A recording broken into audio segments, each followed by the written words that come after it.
Brajot significa paz para todos. Amén.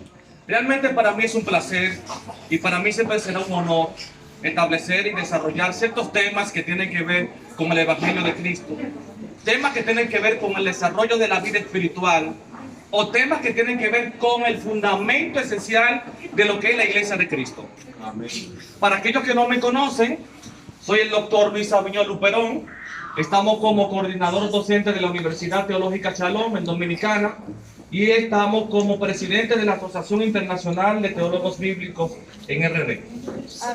Entonces, el tema que nosotros vamos a desarrollar es un tema realmente muy importante. Tan importante que de este tema depende del desarrollo y depende de lo que es la estabilidad social, económica, psicológica y espiritual de la iglesia.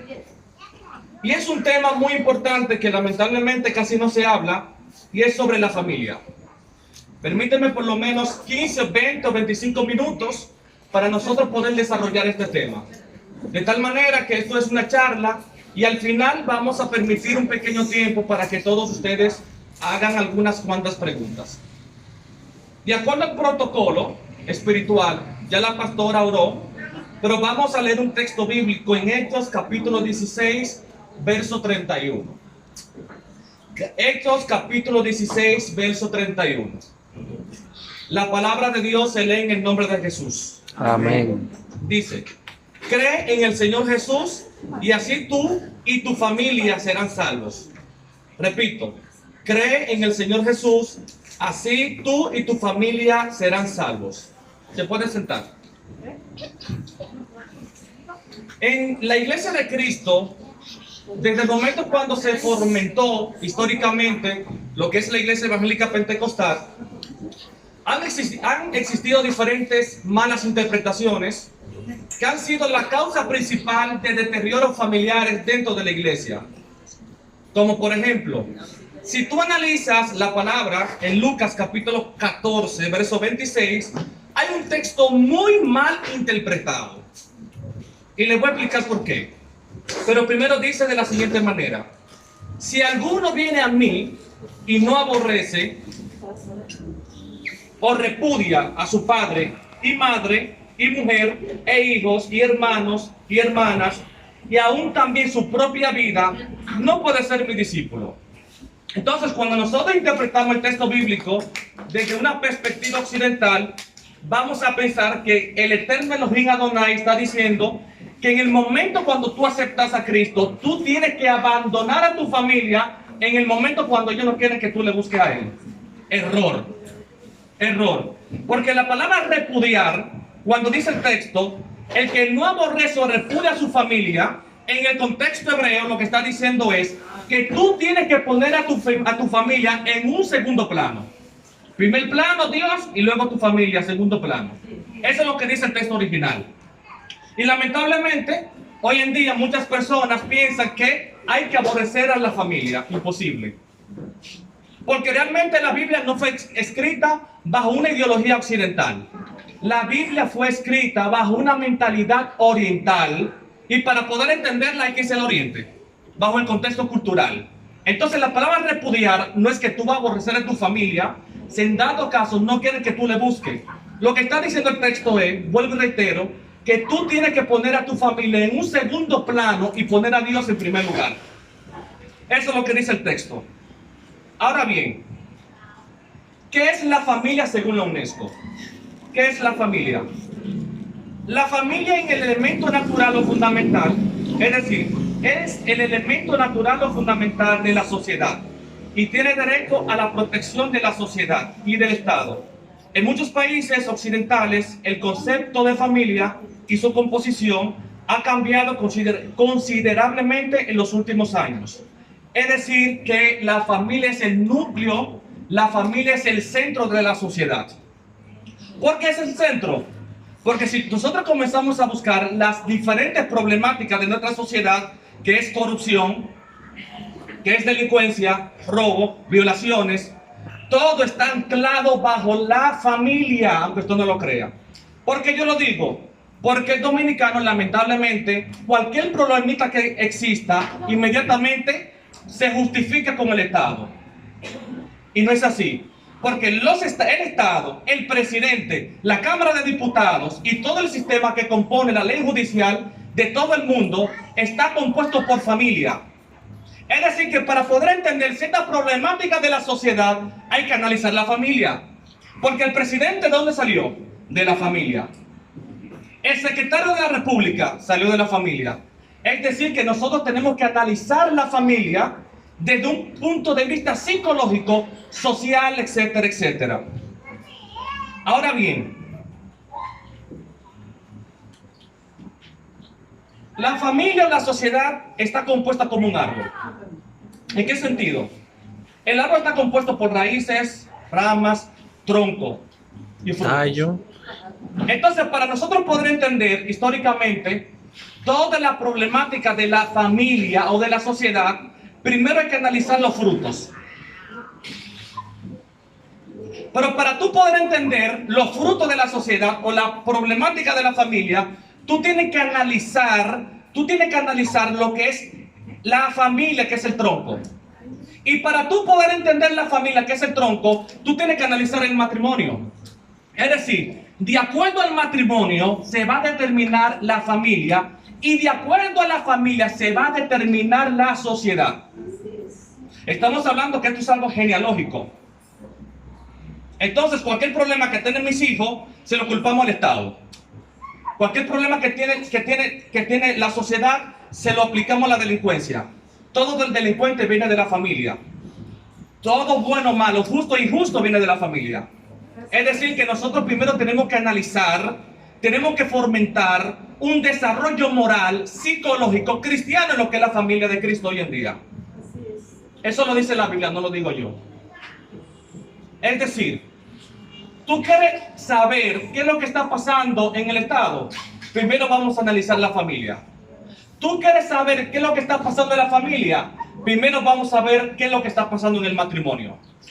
Estamos hablando que la esencia, las raíces de la sociedad es el matrimonio.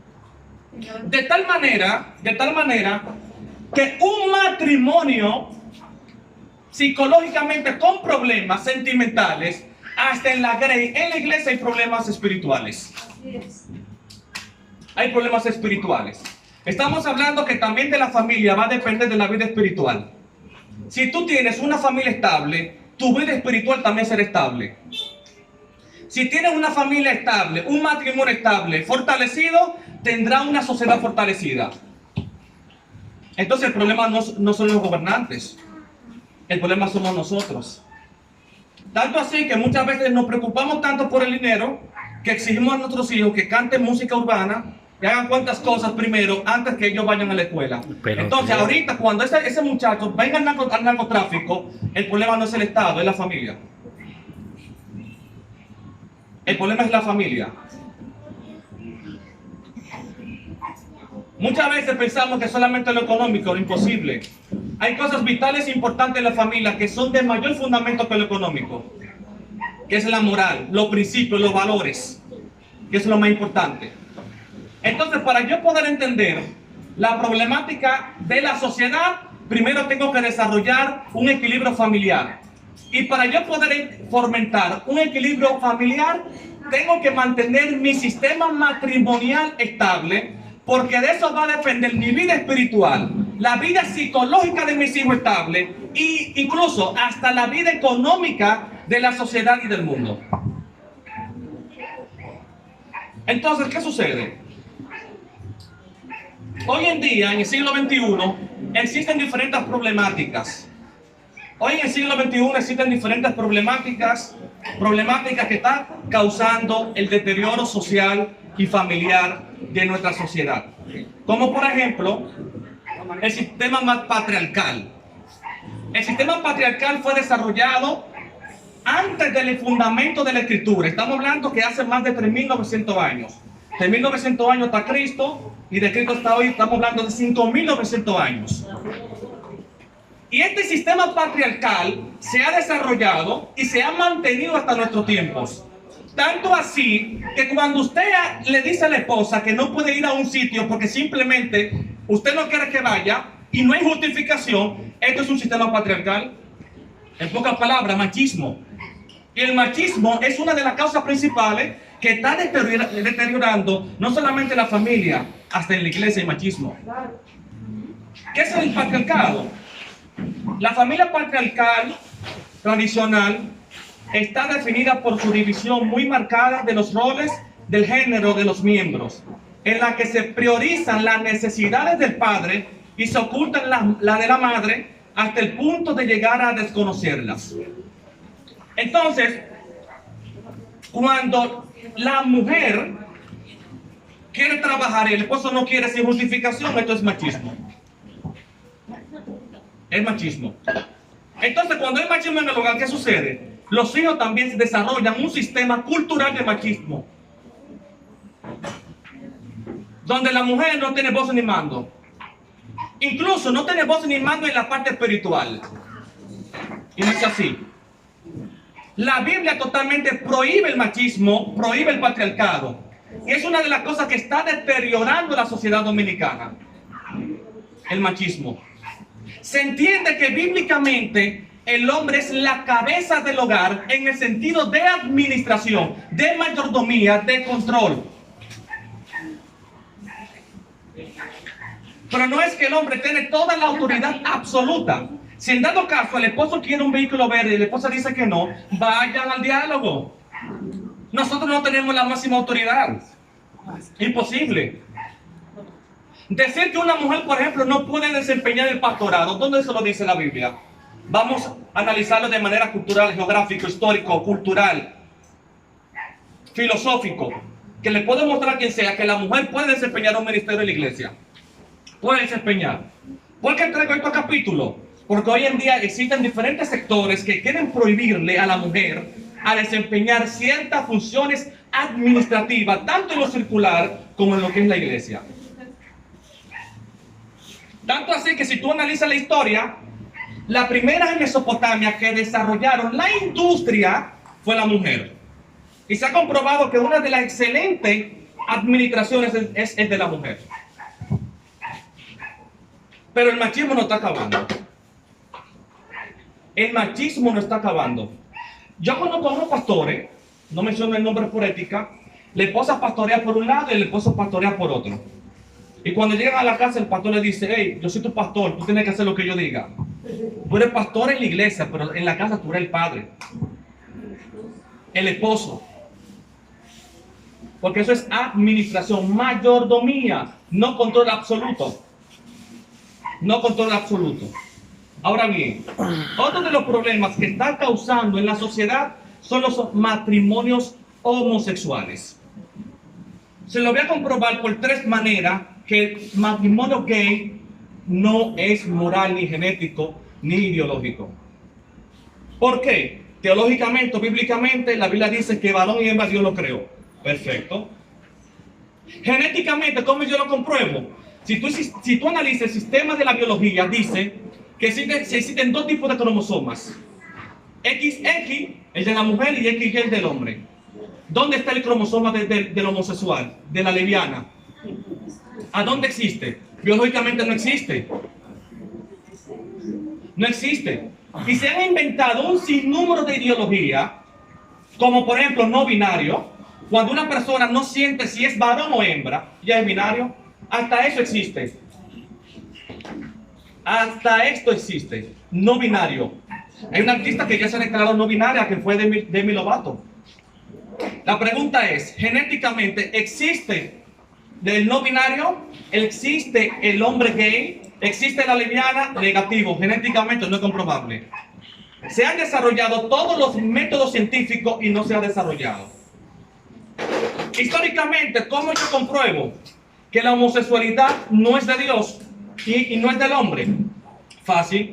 En los tiempos de la prehistoria, es decir, en el periodo de las generaciones antediluvianas, estoy hablando de entre Adán, Abel, Set, Can, Jafet, etcétera, etcétera. En ese periodo no existía la literatura como tal. Repito, en las generaciones antediluvianas, antes de Noé, no existía la literatura.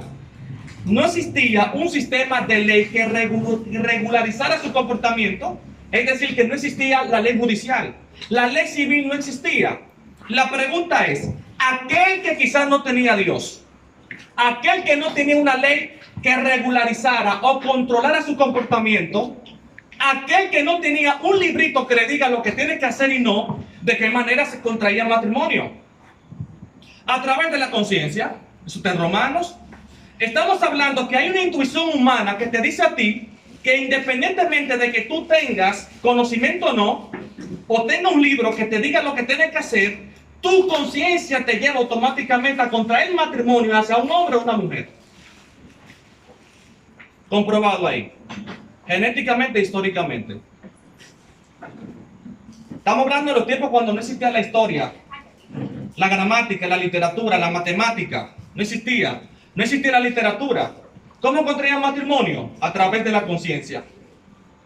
¿Por qué? Dice aquí que antes de existir la ley jurídica y la escritura, las personas formaban familias a través de la conciencia. Porque la conciencia biológica, espiritual del hombre, hacía que el hombre se case con la mujer y la mujer se case con el hombre. Eso solamente lo hace Dios. O sea que genéticamente, socialmente, teológicamente, históricamente, se puede comprobar que la homosexualidad es parte del ser humano. Se puede comprobar. Ahora bien, otro problema no es largo, señores. Excúsenme si estoy aburrido. ¿O puedo terminar? ¿Termino? Bueno. No, ya estoy terminando. Ya voy por el 75%. Ya casi estoy terminando. La mujer no lo sabe. ¿Qué comunicación?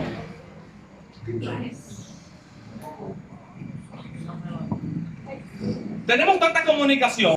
Hasta en la vida espiritual se necesita comunicación. Hay tanta comunicación que la pareja tiene 20 años de matrimonio y aún así no se sabe cuánto el esposo gana. Es un crimen, señores.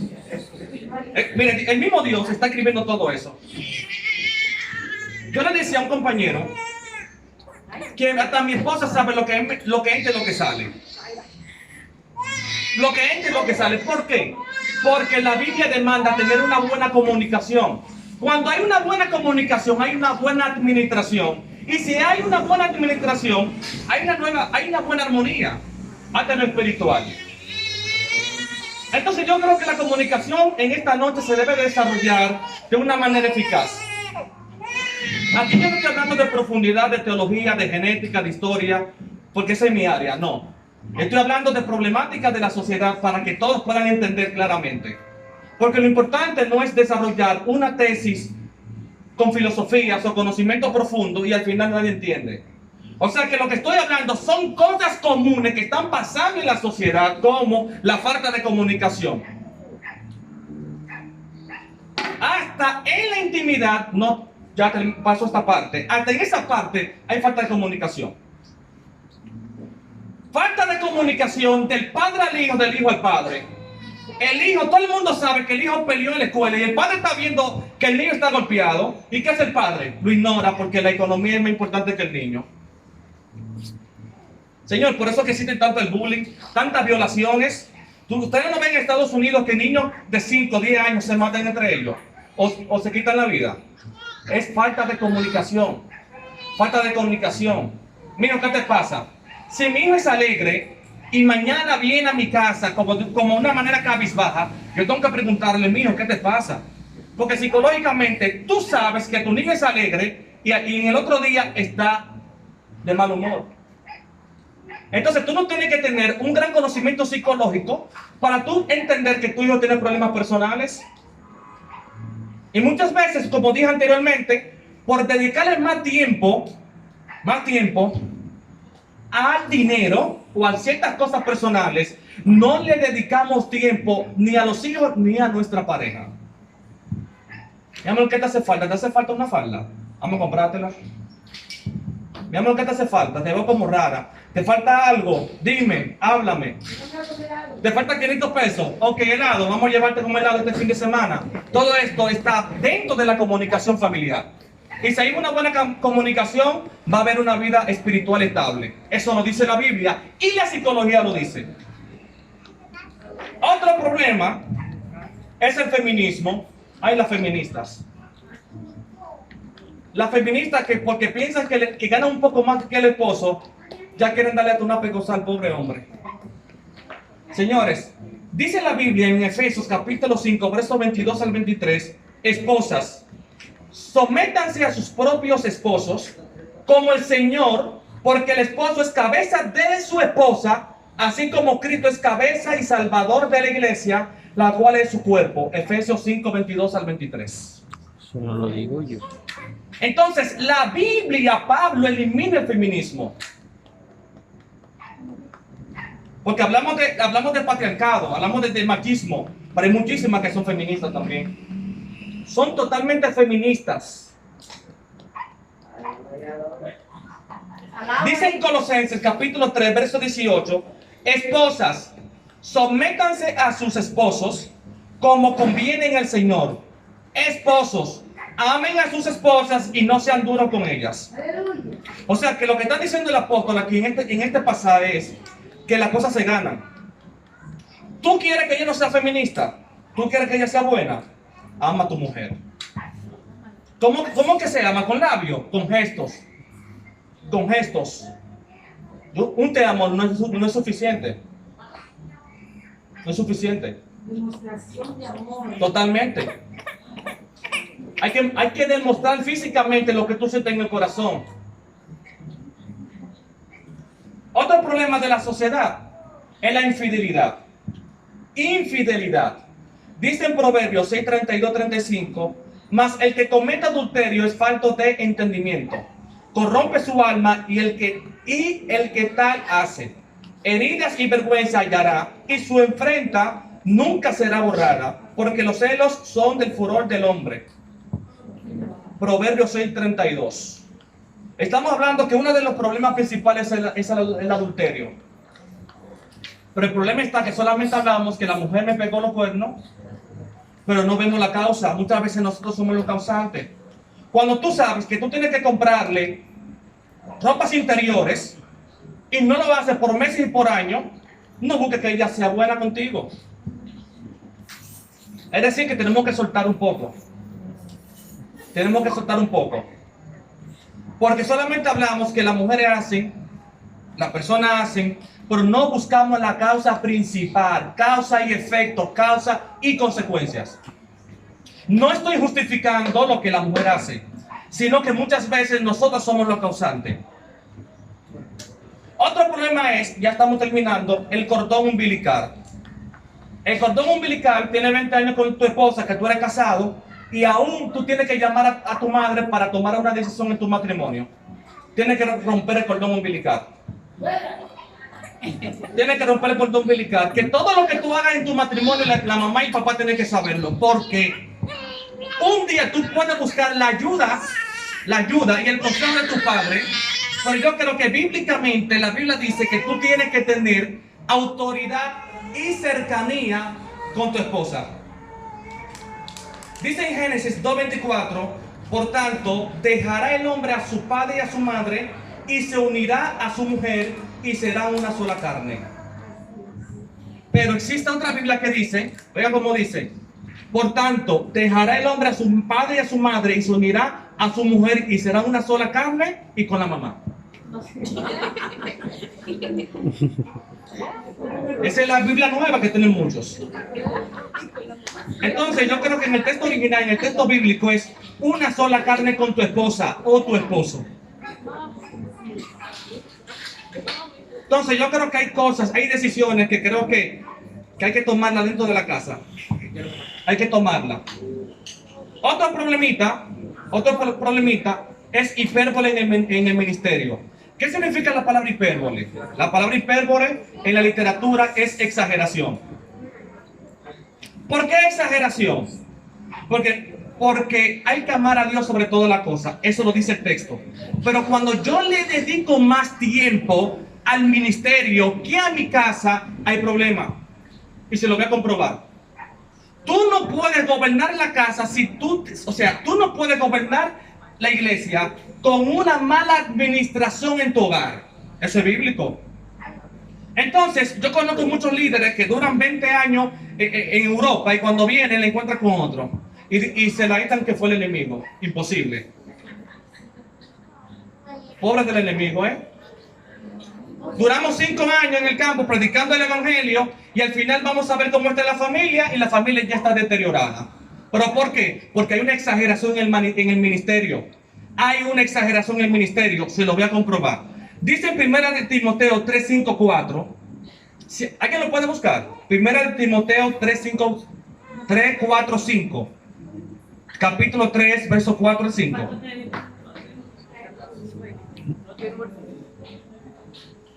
Primera de Timoteo, capítulo 3, verso 4 al 5. Primera de Timoteo 3, 4 y 5. ¿Es así? Sí. De esta manera dice la palabra de Dios, que gobierne bien su casa, que tenga a sus hijos en sujeción con toda honestidad, pues el que no sabe gobernar su casa, ¿cómo cuidará de la iglesia de Dios?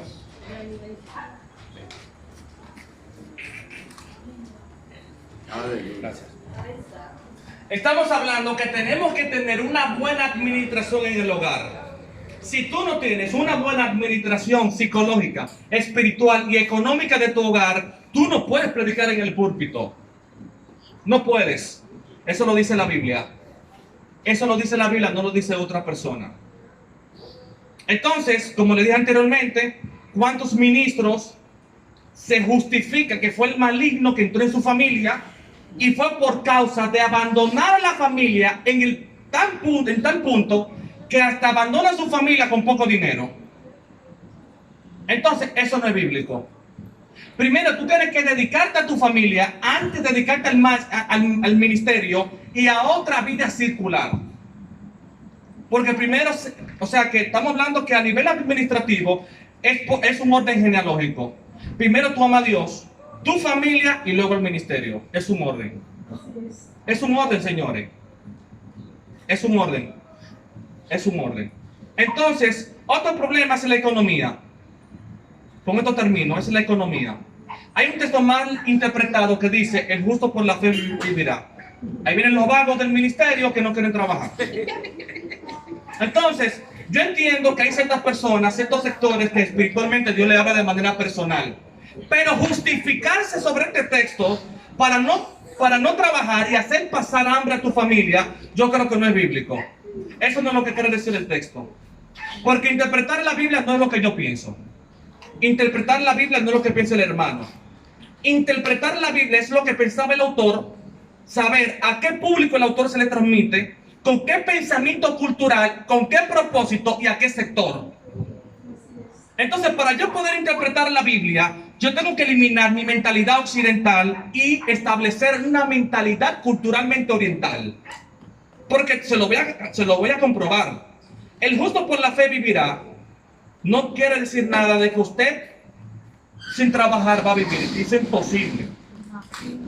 El justo por la fe vivirá.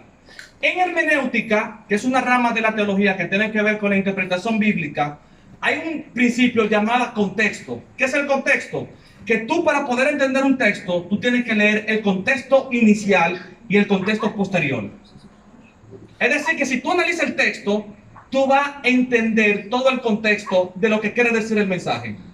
Entonces, ¿qué quiere decir el justo por la fe vivirá? Dice el texto completo, dice: porque en el Evangelio la justicia de Dios se revela por la fe y para fe, como está escrito, mas el justo por la fe vivirá. Ahora bien, ¿qué significa la palabra evangelio en el griego ático? En el griego ático la palabra evangelio viene del griego evangelius, que significa buena nueva. Y de acuerdo al contexto original, evangelio significa muerte y resurrección. Lo que Pablo está diciendo es, en pocas palabras, que por creer por fe que Cristo murió y resucitó, de eso vamos a vivir. O sea, que creer que Jesús murió y resucitó, esa es la fe que nos sostiene hoy en día. Pablo dijo una vez, si Él no hubiese resucitado, en vano sería esta fe. Estamos hablando que la fe que está hablando no es dejar de trabajar para lo vago. Lo que está hablando es que nosotros tenemos que tener un conocimiento y una creencia de que Cristo murió y resucitó. Esa es la base y el desarrollo de la iglesia. Miren, no hay un tema más importante que la muerte y la resurrección. La Biblia, tú puedes estudiar la Biblia desde una perspectiva astronómica, paleontóloga, antropológica, teológica, histórica, arqueológica, genética, psicológica, lo que usted quiera. Pero toda la Biblia desarrolla un solo tema llamado la muerte y la resurrección de Cristo.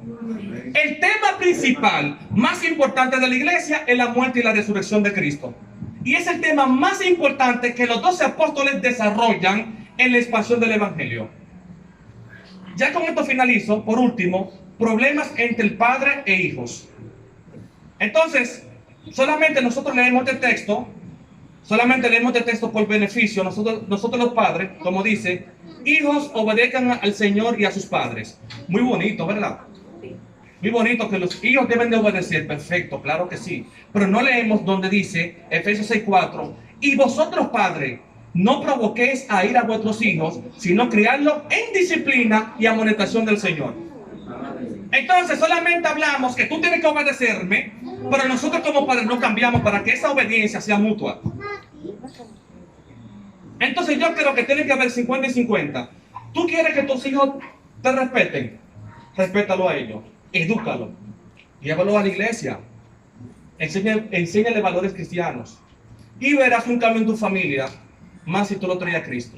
Amén. Amén. Para mí ha sido un placer.